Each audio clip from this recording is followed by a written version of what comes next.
ক্ষমতায় বসেই ৩ মাসের মধ্যে বিদ্যুতের দাম বাড়িয়ে জনগণের উপর আরো বোঝা চাপিয়ে দিয়েছে সরকার।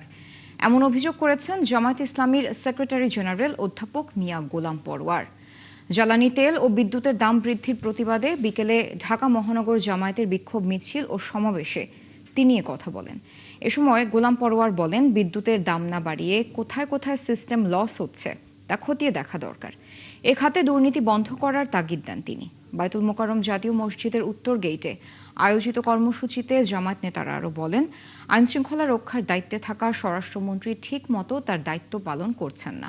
ইসলামী ব্যাংকের গ্রাহকরা বিক্ষোভ ডাকলে তাদের উপর আওয়ামী স্টাইলে হামলা চালানো হচ্ছে বলেও অভিযোগ করেন তিনি। বিদ্যুতের মূল্য বাড়লে গার্মেন্টস, কৃষি, সেচ, শিল্প, বেচাকেনা, মানুষের ব্যক্তিগত জীবন, শিক্ষা জীবন, পরিবহনে প্রত্যেকটি জায়গায় বিদ্যুৎ না হলে জনজীবন থাকে না। প্রত্যেকটি জায়গায় এই মূল্য বৃদ্ধির নেতিবাচক প্রভাব পড়বে।